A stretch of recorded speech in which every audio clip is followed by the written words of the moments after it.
No Rio Grande do Sul, mais de 50 cidades foram afetadas, quase 700 mil pessoas estão sem energia elétrica. Em algumas regiões do estado, os ventos passaram de 140 quilômetros por hora. Por lá, uma morte confirmada. O Gilberto Echauri está conosco ao vivo, também para nos trazer atualizações. Echauri, bom dia para você.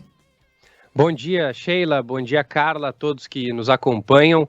Pois é, a passagem desse ciclone extratropical pelo sul do Brasil resultou em uma morte no Rio Grande do Sul e outra em Santa Catarina. No Rio Grande do Sul, a morte foi no município de Rio Grande, no sul do estado, e a em Santa Catarina foi em Brusque, no Vale do Itajaí. No Rio Grande do Sul, 23 pessoas ficaram feridas, de acordo com a Defesa Civil. O número de desabrigados e desalojados é, neste momento, de cerca de 600 pessoas.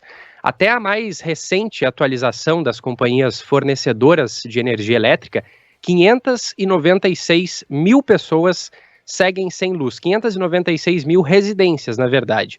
Mas esse provavelmente seja um número desatualizado, porque esse balanço mais recente foi divulgado ontem à noite. Então, talvez hoje já seja diferente. A gente tentou contato, tentou atualizar esse número, mas até agora o balanço mais recente que tem é esse, 596 mil residências sem energia elétrica. Ventos, como você bem disse, Sheila, chegaram a 140 km por hora em algumas regiões, o que resultou no destelhamento de casas, fez com que aulas da rede estadual de ensino fossem suspensas, tanto na quarta como também na quinta-feira.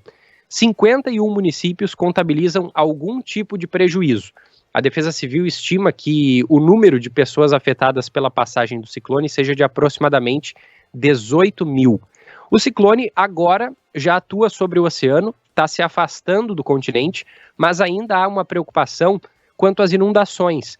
Isso porque, mesmo depois das chuvas, a água vem descendo pelos rios e eleva o nível desses rios, o que pode fazer com que algumas residências sejam atingidas. E então o alerta que segue vigente da Defesa Civil é esse: risco de inundações, especialmente na região do Vale do Rio Taquari, aqui no Rio Grande do Sul. Lembrando, né, que em muitas cidades choveu em cerca de 12 horas, mais da metade de todo o volume de chuva previsto para o mês de julho. O município de Sede Nova, que fica a cerca de 450 quilômetros aqui de Porto Alegre, decretou situação de calamidade pública. E as cidades de Não Me Toque, Coronel Bicaco, Cerro Largo e Passa Sete decretaram situação de emergência. O governador em exercício, Gabriel Souza, destacou que a previsão do inverno ainda é de muita chuva. A gente tem um trechinho da fala dele que concedeu uma entrevista coletiva ontem junto com a Defesa Civil. Vamos ouvir um trechinho. E a previsão que nós temos para o inverno desse ano é, infelizmente, de muita chuva, né, ainda nos meses de agosto e setembro, ainda, o que pode ocasionar outros eventos dramáticos como esse que nós estamos vivendo. Então, a nossa mensagem é: acredite e siga as orientações da Defesa Civil. Bom, o Instituto Nacional de Meteorologia, o INMET, confirmou que esse fenômeno teve algumas características incomuns, como a grande abrangência e o fato dele ter se formado mais para dentro do continente do que na direção do mar. Lembrando que aquele ciclone mais destrutivo que teve na metade do mês passado, ele teve essas características diferentes. Ele não foi tão abrangente, ele foi um pouco mais concentrado e ele se formou na costa e veio se aproximando do continente. Bom, quanto às mortes, o óbito registrado no Rio Grande do Sul foi de um idoso, 68 anos, morador de Rio Grande, na região sul. Ele morava sozinho e teve a residência atingida por uma árvore enquanto dormia. Isso aconteceu ainda na madrugada de quarta para quinta-feira.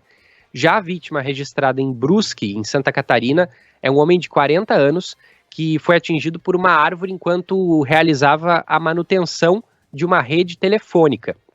Segundo os bombeiros, ele teria caído de uma altura de 3 metros e teria batido a cabeça. Bom, quanto ao frio, né, passado esse ciclone, essa massa de ar seco avança sobre o sul do Brasil, ar seco e gelado.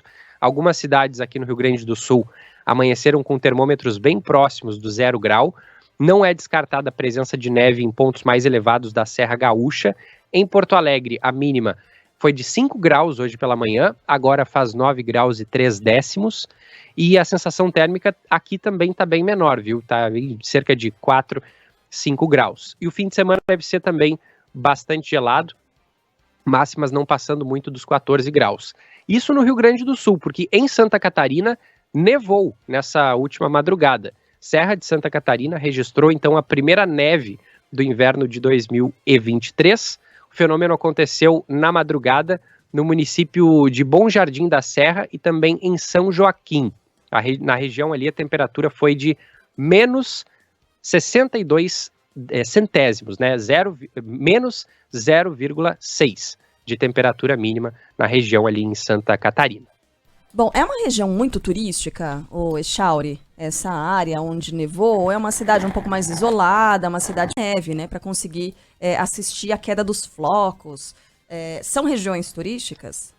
São sim, Carla, porque é bem próximo ali do município de Urupema, né, e Urupema é até conhecida assim como uma das cidades mais geladas da região sul do Brasil, né, juntando aí as serras gaúcha, paranaense e catarinense, essa região bem ali de Urupema, Bom Jardim da Serra, Urubici também, todas as cidades ficam muito próximas umas das outras, então sim, é uma região bem turística aqui na Serra Catarinense. Talvez nem tanto quanto Gramado e Canela na Serra Gaúcha, mas sim, em Santa Catarina é uma região bem turística. Legal. Outra coisa, eu acho que não foi a voz do governador, né? Não foi. Do Rio Grande do Sul que entrou foi. naquele momento em que o Echauri chamou, mas foi, enfim... Que não foi o governador Eduardo Leite, né? Mas foi o vice Gabriel Souza, que é o governador em exercício. Foi o vice-governador. Então tá, gente, é o governador em exercício, né? Não foi o Eduardo Leite. Sacamos agora.